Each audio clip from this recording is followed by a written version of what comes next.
Davy Brainerd, um arauto aos peles vermelhas, 1718-1747. Certo jovem franzino de corpo, mas tendo na alma o fogo do amor aceso por Deus, encontrou-se na floresta para ele desconhecida. Era tarde e o sol já declinava até quase desaparecer no horizonte, quando o viajante, enfadado na longa viagem, avistou a fumaça das fogueiras dos índios peles vermelhas. Depois de apiar e amarrar seu cavalo, deitou-se no chão para passar a noite, agonizando em oração. Sem ele o saber, alguns dos silvícolas o haviam seguido silenciosamente como serpentes durante a tarde. Agora, estacionavam atrás dos troncos das árvores para contemplar a cena misteriosa de um vulto de cara pálida, sozinho, prostrado no chão, clamando a Deus. Os guerreiros da vila resolveram matá-lo sem demora, pois acreditavam que os brancos davam uma aguardente aos peles vermelhas para, enquanto bêbados, levar-lhes as cestas e as peles de animais e ainda roubar-lhes as terras. Mas depois de cercarem furtivamente o missionário que orava prostrado e ouvirem clamando ao grande Espírito, insistindo que lhe salvasse a alma, eles partiram tão secretamente como chegaram. No dia seguinte, o moço, não sabendo o que acontecera em redor, enquanto orava no ermo, foi recebido na vila de uma maneira não esperada. No espaço aberto entre as wigwams, barracas de peles, os índios cercaram um moço que, com o amor de Deus ardendo na alma, leu o capítulo 53 de Isaías. Enquanto pregava, Deus respondeu à sua oração da noite anterior, e os silvícolas ouviram o sermão com lágrimas nos olhos. Esse cara pálida chamava-se Davy Brainerd. Nasceu em 20 de abril de 1718, perdeu o pai aos 9 anos de idade e a mãe, filha de um pregador, aos 14 anos. Acerca de sua luta com Deus, no tempo da sua conversão, tinha então 20 anos de idade. Ele escreveu: Designei um dia para jejuar e orar, e passei esse dia clamando quase incessantemente a Deus. Pedi-lhe misericórdia e que ele abrisse meus olhos para a enormidade do pecado e o caminho para a vida em Jesus Cristo. Contudo, continuei a confiar nas boas obras. Então, uma noite, andando na roça, me foi dada uma visão da grandeza do meu pecado, parecendo-me que a terra se abrira por baixo dos meus pés para me sepultar, e que a minha alma iria ao inferno antes de eu chegar em casa. Certo dia, estando longe do colégio, no campo, sozinho em oração, senti tanto gozo e doçura em Deus que, se eu devesse ficar neste mundo vil, queria permanecer contemplando a glória de Deus. Senti na alma um profundo amor ardente para com todos os homens, e anelava que eles desfrutassem desse mesmo amor. No mês de agosto, depois, senti-me tão fraco e doente, como resultado de aplicar-me demais aos estudos, que o diretor do colégio me aconselhou a voltar para casa. Estava tão fraco que tive algumas hemorragias. Senti-me perto da morte, mas Deus renovou em mim o conhecimento e o gosto das coisas divinas. Anelava tanto a presença de Deus e ficar livre do pecado que, ao melhorar, preferia morrer a voltar ao colégio e me afastar de Deus. Oh, uma hora com Deus excede infinitamente todos os prazeres do mundo. De fato, depois de voltar ao colégio, Brainerd esfriou em espírito, mas o grande avivamento dessa época alcançou a cidade de New Haven, o colégio de Yale e o coração de Davy Brainerd. Ele tinha o costume de escrever diariamente uma relação dos acontecimentos mais importantes da sua vida, e é por esses diários que sabemos da sua vida íntima, de profunda comunhão com Deus. Os poucos trechos seguintes servem como amostras do que ele deixou registrado e revelam algo de sua luta com Deus, enquanto estudava para o ministério. Fui tomado repentinamente pelo horror da minha miséria. Então, clamei a Deus, pedindo que me purificasse da minha extrema imundícia. Depois, a oração se tornou muito preciosa para mim. Ofereci-me alegremente para passar os maiores sofrimentos pela causa de Cristo, mesmo que fosse para ser desterrado entre os pagãos, desde que pudesse ganhar suas almas. Então, Deus me deu o espírito de lutar em oração pelo reino de Cristo no mundo. Retirei-me cedo, de manhã, para a floresta, e foi-me concedido fervor em rogar pelo avanço do reino de Cristo no mundo. Ao meio-dia, ainda combatia em oração a Deus e sentia o poder do divino amor na intercessão. Passei o dia em jejum e oração, implorando que Deus me preparasse para o ministério, me concedesse auxílio divino e direção, e me enviasse para a seara no dia designado por Ele. Pela manhã, senti poder na intercessão pelas almas imortais e pelo progresso do reino do querido Senhor e Salvador no mundo. À tarde, Deus estava comigo de verdade. Quão bendita a sua companhia! Ele me concedeu agonizar em oração até ficar com a roupa encharcada de suor, apesar de eu me achar na sombra e de soprar um vento fresco. Sentia a minha alma grandemente extenuada pela condição do mundo. Esforçava-me para arrebatar multidões de almas. Sentia-me mais dilatado pelos pecadores do que pelos filhos de Deus. Contudo, anelava gastar a minha vida clamando por ambos. Passei 2 horas agonizando pelas almas imortais. Apesar de ser ainda muito cedo, meu corpo estava molhado de suor. Se eu tivesse 1000 vidas, a minha alma as teria dado pelo gozo de estar com Cristo. Dediquei o dia para jejuar e orar, implorando a Deus que me dirigisse e me abençoasse na grande obra que tenho perante mim, a de pregar o Evangelho. Ao anoitecer, o Senhor me visitou maravilhosamente na oração. Senti a minha alma angustiada como nunca. Senti tanta agonia que me achava ensopado de suor. Oh, Jesus suou sangue pelas pobres almas. Eu anelava mostrar mais e mais compaixão para com elas. Cheguei a saber que as autoridades esperam a oportunidade de me prender e encarcerar por ter pregado em New Haven. Fiquei mais sóbrio e abandonei toda a esperança de travar amizade com o mundo. Retirei-me para um lugar oculto na floresta e coloquei o caso perante Deus. Completados os seus estudos para o ministério, ele escreveu: Preguei o sermão de despedida ontem à noite. Hoje, pela manhã, orei em quase todos os lugares por onde andei, e depois de me despedir dos amigos, iniciei a viagem para o habitat dos índios. Essas notas revelam, em parte, a sua luta com Deus enquanto estudava para o ministério. Um dos maiores pregadores atuais, referindo-se a esse diário, declarou: Foi Brainerd quem me ensinou a jejuar e orar. Cheguei a saber que se fazem maiores coisas por meio de contato cotidiano com Deus do que por pregações. No início da história da vida de Brainerd, já relatamos como Deus lhe concedeu entrada entre os silvícolas violentos, em resposta a uma noite de oração nas profundezas da floresta. Mas, apesar de os índios lhe darem toda a hospitalidade, concedendo-lhe um lugar para dormir sobre um pouco de palha e ouvirem o sermão, comovidos, Brainerd não estava satisfeito e continuava a lutar em oração, como revela seu diário. Continuo a sentir-me angustiado. À tarde, preguei ao povo, mas fiquei mais desanimado acerca do trabalho do que antes. Receio que seja impossível alcançar as almas. Retirei-me e derramei a minha alma pedindo misericórdia, mas sem sentir alívio. Completo 25 anos de idade hoje. Dói-me a alma ao pensar que vivi tão pouco para a glória de Deus. Passei o dia na floresta sozinho, derramando a minha queixa perante o Senhor. Cerca das 9 horas, saí para orar na mata. Depois do meio-dia, percebi que os índios estavam se preparando para uma festa e uma dança.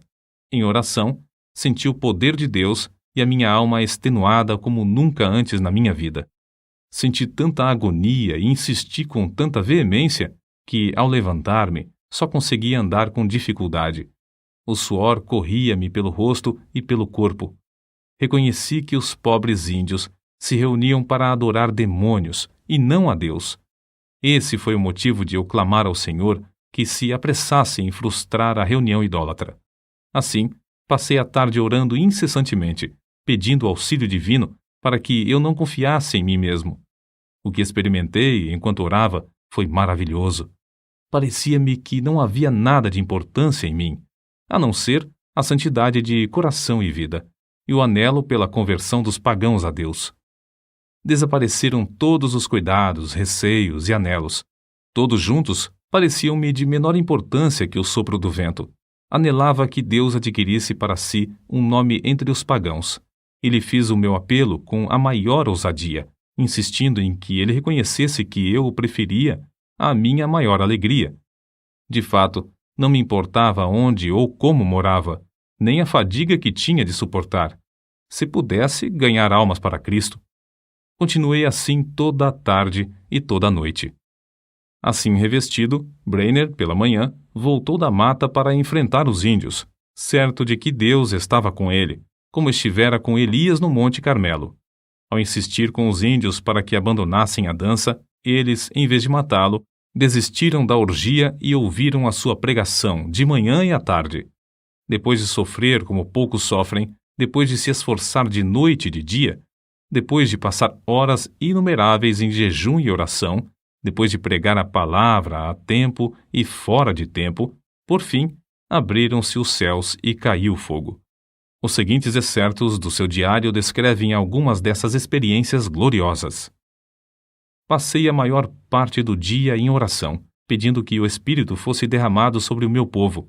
Orei e louvei com grande ousadia, sentindo grande peso pela salvação das preciosas almas. Discursei à multidão extemporaneamente sobre Isaías, capítulo 53, versículo 10. Todavia, ao Senhor agradou Moê-lo. Muitos dos ouvintes entre a multidão de 3 a 4 mil ficaram comovidos a ponto de haver um grande pranto, como o pranto de Hadadrimon. Ver Zacarias, capítulo 12, versículo 11. Enquanto eu andava a cavalo, antes de chegar ao lugar para pregar, senti o meu espírito restaurado e a minha alma revestida com poder para clamar a Deus, quase sem cessar, por muitos quilômetros a fio. De manhã, discursei aos índios onde nos hospedamos. Muitos ficaram comovidos, e ao falar-lhes acerca da salvação da sua alma, as lágrimas correram abundantemente, e eles começaram a soluçar e a gemer. À tarde, voltei ao lugar onde eles costumava pregar. Eles ouviram com a maior atenção quase até o fim. Nem a 10ª parte dos ouvintes pôde conter-se de derramar lágrimas e clamar amargamente. Quanto mais eu falava do amor e compaixão de Deus ao enviar seu Filho para sofrer pelos pecados dos homens, tanto mais aumentava a angústia dos ouvintes. Foi para mim uma surpresa notar como seus corações pareciam traspassados pelo terno e comovente convite do Evangelho, antes de eu proferir uma única palavra de terror. Preguei aos índios sobre Isaías capítulo 53, versículos 3 ao 10. Muito poder acompanhava a palavra, e houve grande convicção entre os ouvintes. Contudo, não tão geral como no dia anterior. Mas a maioria ficou comovida, e em grande angústia de alma.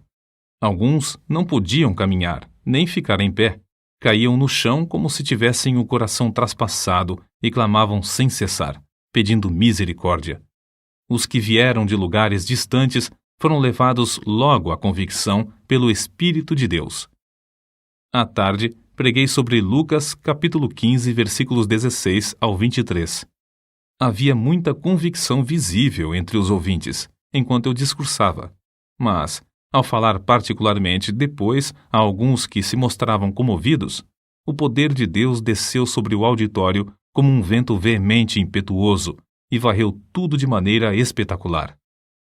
Fiquei em pé, admirado da influência que se apoderou do auditório quase totalmente. Parecia, mais que qualquer outra coisa, a força irresistível de uma grande correnteza, o dilúvio crescente, que derrubava e varria tudo o que encontrava na frente. Quase todos oravam e clamavam, pedindo misericórdia, e muitos não podiam ficar em pé. A convicção que cada um sentiu foi tão grande que pareciam ignorar por completo os outros em redor, mas cada um continuava a orar por si mesmo. Lembrei-me de Zacarias capítulo 12, versículos 10 ao 12, porque havia grande pranto, como o pranto de Hadadrimon, parecendo que cada um pranteava à parte. Parecia-me um dia muito semelhante ao dia em que Deus mostrou seu poder a Josué. Josué, capítulo 10, versículo 14. Porque era um dia diferente de qualquer dia que tinha presenciado antes, um dia em que Deus fez muito para destruir o reino das trevas entre esse povo. É difícil reconhecer a magnitude da obra de David Brainerd entre as diversas tribos de índios, nas profundezas das florestas. Ele não entendia os seus idiomas. Se lhes transmitia a mensagem de Deus ao coração, deveria achar alguém que pudesse servir como intérprete. Passava dias inteiros simplesmente orando para que viesse sobre ele o poder do Espírito Santo com tanto poder que esse povo não pudesse resistir à mensagem. Certa vez, teve que pregar por meio de um intérprete tão bêbado que quase não podia ficar em pé. Contudo, dezenas de almas foram convertidas por meio desse sermão. Ele andava, às vezes, perdido de noite no ermo, apanhando chuva e atravessando montanhas e pântanos. Franzino de corpo, cansava-se nas viagens. Tinha de suportar o calor do verão e o intenso frio do inverno. Dias a fio, passava-os com fome. Já começava a sentir a saúde abalada e estava a ponto de casar-se. Sua noiva era Jerusa Edwards, filha de Jonatas Edwards, e estabelecer um lar entre os índios convertidos, ou voltar e aceitar o pastorado de uma igreja que o convidava. Porém, reconhecia que não podia viver, por causa da sua doença, mais que 1 ou 2 anos, e resolveu então arder até o fim. Assim, depois de ganhar a vitória em oração, clamou: Eis-me aqui, Senhor. Envia-me a mim até os confins da terra. Envia-me aos selvagens do ermo. Envia-me para longe de tudo que se chama conforto da terra. Envia-me mesmo para a morte, se for no teu serviço, e para promover o teu reino. Adeus, amigos e confortos terrestres, mesmo os mais anelados de todos. Se o Senhor quiser, gastarei a minha vida até os últimos momentos em cavernas e covas da terra, se isso servir para o progresso do reino de Cristo. Foi nessa ocasião que escreveu: Continuarei lutando com Deus em oração pelo rebanho aqui e especialmente pelos índios em outros lugares, até a hora de deitar-me. Oh, como senti ser obrigado a gastar o tempo dormindo! Anelava ser uma chama de fogo constantemente ardendo no serviço divino e edificando o reino de Deus até o último momento, o momento de morrer. Por fim, depois de 5 anos de viagens árduas no ermo, de aflições inumeráveis e de sofrer dores incessantes no corpo, Davy Brainerd, tuberculoso e com as forças físicas quase inteiramente esgotadas, conseguiu chegar à casa de Jonatas Edwards. O peregrino já completara a sua carreira terrestre e esperava o carro de Deus para levá-lo à glória. Quando no seu leito de sofrimento viu alguém entrar no quarto com a Bíblia, exclamou: Oh, o querido livro! Breve hei de vê-lo aberto. Os seus mistérios me serão então desvendados. Suas forças físicas minguavam e ele falava com mais e mais dificuldade, mas sua percepção espiritual parecia aumentar. Fui feito para a eternidade. Como anelo estar com Deus e prostrar-me perante Ele. Oh, que o Redentor pudesse ver o fruto do trabalho da sua alma e ficar satisfeito. Oh, vem, Senhor Jesus, vem depressa. Amém. E foi assim que dormiu no Senhor. Depois desse acontecimento, Jerusa Edwards começou a murchar como uma flor, e 4 meses depois, também foi morar na Cidade Celeste. De um lado do seu túmulo está o de seu noivo, Davy Brainerd, e do outro lado está o túmulo de seu pai, Jonatas Edwards. O desejo veemente da vida de Davy Brainerd era o de arder como uma chama por Deus até o último momento, como ele mesmo dizia. Anelo ser uma chama de fogo, constantemente ardendo no serviço divino até o último momento, o momento de falecer. Brainerd findou a sua carreira terrestre aos 29 anos. Contudo, apesar de sua grande fraqueza física, fez mais que a maioria dos homens faz em 70 anos. Sua biografia, escrita por Jonatas Edwards e revisada por João Wesley, teve mais influência sobre a vida de A. J. Gordon do que qualquer outro livro, exceto a Bíblia. Guilherme Carey leu a história que narra sua obra e consagrou sua própria vida ao serviço de Cristo e nas trevas da Índia. Roberto McCheyne leu o Diário de Davi e gastou sua vida entre os judeus. Henrique Martin leu a sua biografia e decidiu consumir-se dentro de um período de 6 anos e meio na Pérsia, a serviço do Mestre. O que Davy escreveu a seu irmão, Israel Brainerd, é para nós um desafio à obra missionária. Digo agora, morrendo, que não teria gasto a minha vida de outra forma nem por tudo o que há no mundo. Sinto-me mais alegre hoje acerca dos peles vermelhas. Oxalá que Deus atraia grande número deles a Jesus Cristo.